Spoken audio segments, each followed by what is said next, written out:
Homeless boy stops millionaire. Don't drive. Your son sabotaged the brakes. The sun was setting over the busy city streets, painting the sky in hues of orange and red. But the brilliance of the moment was lost on 12-year-old Ethan. The boy, dressed in tattered clothes and gripping a makeshift cardboard sign, stood on the edge of a bustling intersection. His eyes darted nervously between the passing cars, his heart pounding like a drum in his chest. Suddenly, a sleek black luxury car pulled up to the curb, a symbol of wealth and power that couldn't have been further from Ethan's reality. The car's driver, a stern-looking man in a crisp suit, was on the phone, his voice raised as he barked orders to someone on the other end. Ethan's gaze shifted to the backseat window, where he could barely make out the face of a teenager slouched indifferently, scrolling on his phone. Then Ethan saw it. His breath hitched as he noticed a small glint of metal, a deliberate cut on the brake line, hidden but unmistakable. A wave of panic washed over him. "Hey, stop! Don't drive!" Ethan yelled, running toward the car. The driver glanced up, confused and irritated, as Ethan banged on the window. "Don't drive! The brakes! They've been sabotaged!" Ethan's voice cracked with desperation. For a moment, time seemed to freeze. The driver stared at Ethan as if he were insane. The teenager in the backseat looked up, his face pale as a ghost. And then, the father's sharp eyes narrowed, his voice cold and accusatory. "Who put you up to this?" the man demanded, stepping out of the car. Ethan's heart raced. He didn't know how to explain. All he knew was that if they drove away, it would end in disaster. But how do you convince a millionaire to trust a homeless kid? The bustling city skyline stood tall and proud, a dazzling mosaic of steel and glass that reflected the golden glow of the morning sun. Among these towering giants was the office of Richard Grant, one of the most successful business magnates in the country. From the penthouse level, Richard surveyed the city he had helped shape. His office was a testament to his accomplishments. Floor-to-ceiling windows, Italian marble floors, and an array of awards displayed on a polished oak shelf. Dressed in a tailored charcoal suit, Richard was the very image of success. Everything about him exuded power, from the precision of his tie to the gleam of his gold watch. Yet, there was a heaviness in his gaze as he stared out over the city.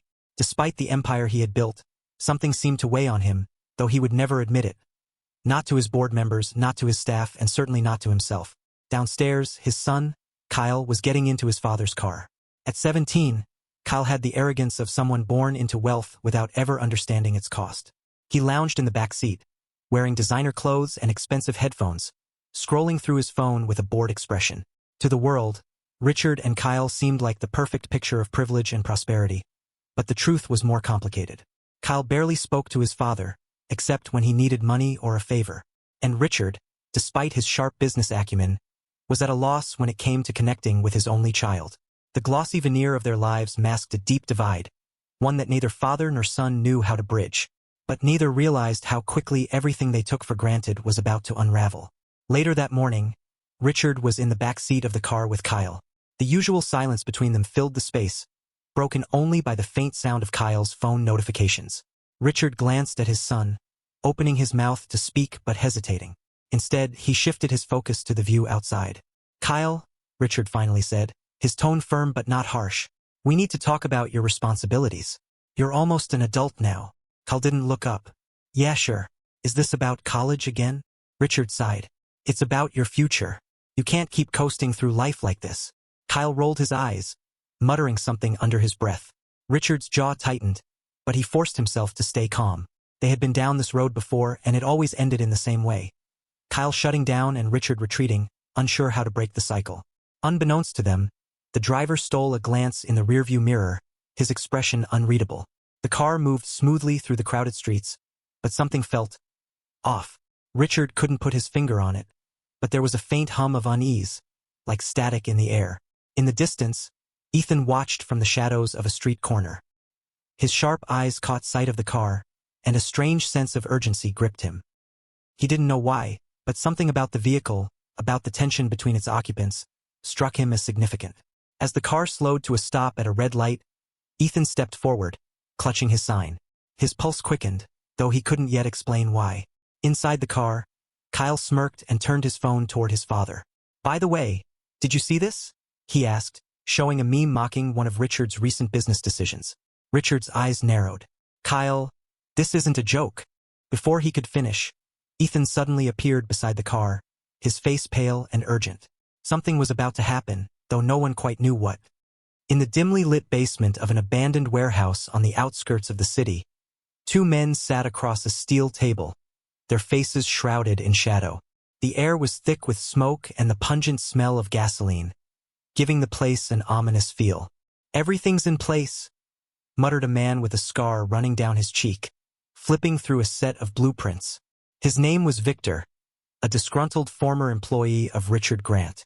Once a rising star in the company, Victor had been fired over allegations of fraud, allegations he vehemently denied. Now, revenge fueled his every move. Opposite him was Marcus, a man known for his ruthlessness and greed. As a competitor in the cutthroat world of corporate real estate, Marcus had plenty of reasons to want Richard out of the picture. But unlike Victor, his motivation wasn't personal, it was business. With Richard gone, Marcus stood to gain a lucrative contract that would cement his dominance in the industry. Victor tapped the blueprint with a knife. "The brake line's been cut, just like we planned. The car won't stop once he hits 60 miles per hour. All we need is to make sure he takes the highway." Marcus leaned back in his chair, a sly grin forming. "And no one suspects a thing?" Victor shook his head. "The mechanic who did the job is on our payroll. He ensured the tampering looks like wear and tear. By the time anyone figures it out, it'll be too late." Marcus raised a glass of whiskey. "To accidents and opportunities." Victor hesitated for a moment. "You sure this is the only way? What about his son?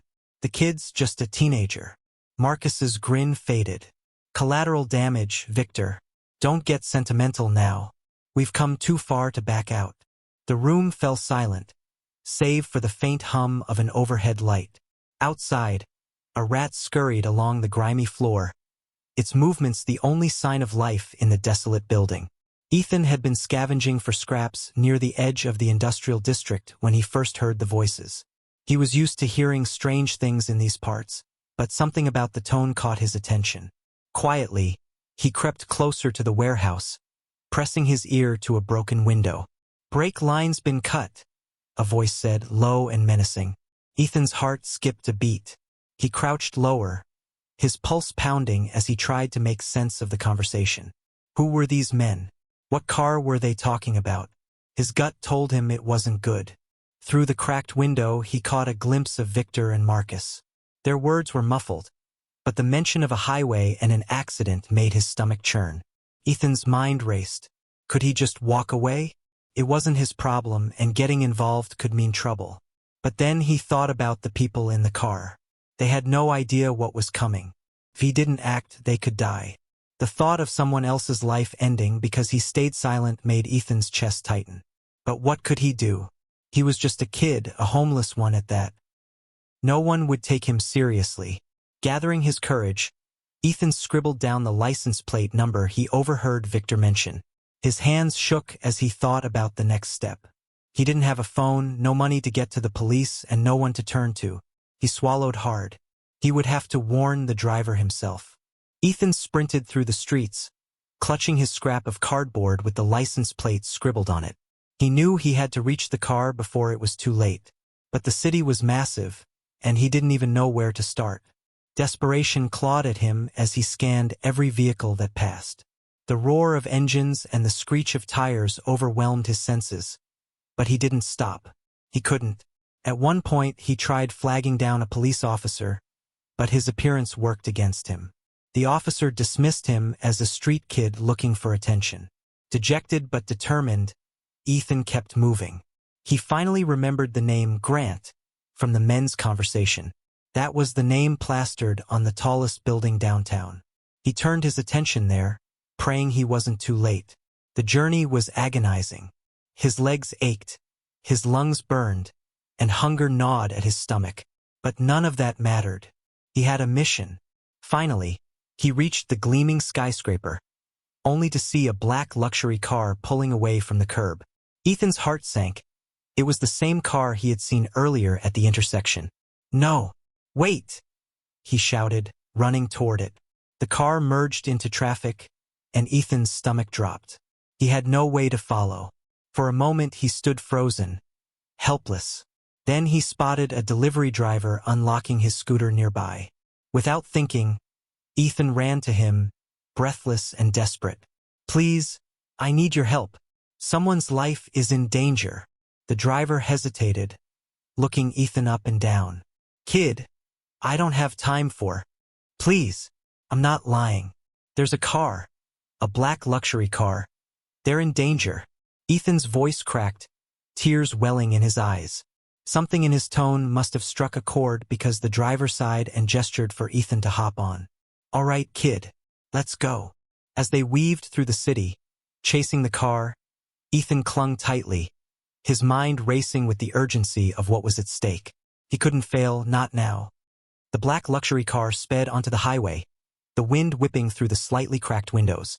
Richard sat in the passenger seat, scrolling through emails on his tablet, while Kyle sulked in the back, earbuds jammed into his ears. The atmosphere in the car was tense, an invisible wall between father and son that neither seemed willing to break. Just as they approached a curve, Richard glanced in the side mirror and noticed something strange. A delivery scooter weaving through traffic at breakneck speed. On the back was a boy, waving frantically and shouting something inaudible. "What they?" Richard muttered, leaning forward. "Pull over," he told the driver, his tone sharp. The driver frowned, glancing in the rearview mirror. "Sir, we're on the highway. It's not safe." "I said pull over." Richard's voice cut through the air, leaving no room for argument. Reluctantly, the driver eased the car onto the shoulder, the scooter skidding to a halt a few feet behind them. Ethan jumped off, his chest heaving as he sprinted toward the car, arms flailing. "Hey, don't drive. Stop the car," he screamed, his voice raw with desperation. Richard stepped out of the car, his commanding presence towering over Ethan. "What's the meaning of this?" he demanded, his piercing gaze locked on the boy. Ethan was gasping for breath, his clothes drenched in sweat. "Your brakes. They've been sabotaged." Richard's face darkened. "What nonsense is this? I heard them. 2 men, they cut your brake line. You can't drive any farther, or you'll crash." Ethan's voice cracked, tears streaming down his dirty cheeks. Kyle leaned out of the car window, his brow furrowed. "Dad, what's he talking about?" Before Richard could respond, the driver stepped out, visibly annoyed. "Sir, we don't have time for this. It's just some street kid." But Richard held up a hand, silencing him. Something about Ethan's urgency struck a chord. He glanced at the boy's trembling hands, his wide, terrified eyes, and felt a flicker of doubt. "Who told you this?" Richard asked, his voice low. Ethan hesitated, his mind racing. I overheard them talking. 2 men in a warehouse. They're trying to kill you." "Kill me?" Richard echoed, incredulous. Kyle opened the car door and stepped out, his expression pale. "Dad, what if he's telling the truth? Shouldn't we check?" The driver scoffed. "With all due respect, this sounds insane. Sabotage? Break lines? It's probably some prank." But before he could finish, a faint hissing sound reached their ears. Everyone froze. Richard knelt beside the car, his heart pounding as he peered underneath. His stomach dropped. There it was, the severed brake line, fluid dripping steadily onto the pavement. "Oh my God," Kyle whispered, his face draining of color. Richard's hands clenched into fists, his mind racing. "Who did this?" he growled, his voice trembling with rage. Ethan took a step back, his small frame dwarfed by Richard's imposing figure. "I told you, 2 men. One of them said you fired him. Victor, I think." Richard's eyes widened. Victor. The name hit him like a punch to the gut. He remembered the man well. His ambition, his fall from grace, and the threats he'd made when he was escorted out of the building. "That bastard," Richard muttered under his breath. Richard's mind snapped into action. "We need to call the police," he said, pulling out his phone. But before he could dial, a black SUV screeched to a halt a few yards ahead, its tires kicking up dust. The doors flew open and 2 men stepped out, Victor and Marcus. Well, Victor sneered, his voice dripping with mockery. "Looks like the boy ruined our little surprise." Richard stepped in front of Kyle and Ethan, his body rigid with anger. "Victor," he said, his tone cold and sharp. "What the hell are you doing?" Victor smirked. "You took everything from me, Grant. My career, my reputation. It's only fair I return the favor. You were fired because you couldn't be trusted." Richard shot back. "And this is how you prove me right?" Marcus, who had been silent until now, chuckled darkly. "This isn't about trust, Grant. It's about power. And unfortunately for you, yours is about to come to an end. Ethan tugged at Richard's sleeve, his voice a frantic whisper. We have to get out of here. They're dangerous. Richard glanced at the boy, then back at Victor and Marcus. His jaw tightened. Kyle, get back in the car. Lock the doors. But Dad. Now. Richard barked, his voice leaving no room for argument. Kyle obeyed, pulling Ethan with him. The two boys huddled in the back seat, watching as the confrontation unfolded. Victor took a step closer, his hand slipping into his jacket. Brave words for a man who's outnumbered. But before he could pull out whatever he was reaching for, the distant sound of sirens filled the air. Marcus's head snapped toward the sound. You called the cops? Richard smirked, holding up his phone. You think I'd stand here and let you win? You underestimate me, Victor. Panic flickered across Victor's face. We've got to go, he hissed to Marcus. But it was too late. Two police cars roared onto the scene, officers spilling out with weapons drawn. Hands in the air, one of them barked. Victor and Marcus hesitated for a split second before raising their hands, their faces twisted with defeat. As the officers cuffed the men and read them their rights, Richard turned back to the car. He opened the door and knelt beside Ethan. You saved our lives, Richard said, his voice thick with emotion. I don't even know how to thank you. Ethan looked down, his cheeks flushing. I couldn't let something bad happen. Not if I could stop it. Kyle reached over and clasped Ethan's shoulder. You're a hero, man. For the first time in a long while, Richard felt something shift inside him. He looked at his son, then at the boy who had risked everything to save them, and realized just how much he had taken for granted. As the chaos settled, Richard stood tall, a renewed sense of purpose burning in his chest. Today had nearly cost him everything, but it had also given him a second chance, and he wasn't about to waste it. The police cars disappeared into the horizon, leaving behind an eerie silence on the side of the highway. The black luxury car, once a symbol of power and invulnerability, now stood as a stark reminder of just how fragile life could be. Richard leaned against the car, his shoulders slumped. His normally composed demeanor was gone, replaced by an uncharacteristic vulnerability. The truth of Victor's betrayal stung deeply. He replayed their confrontation in his mind, hearing Victor's venom-laced words over and over. You took everything from me. Richard had fired dozens of people in his career, but Victor's resentment had festered into something far more dangerous. Dad. Kyle's voice was hesitant, breaking through Richard's thoughts.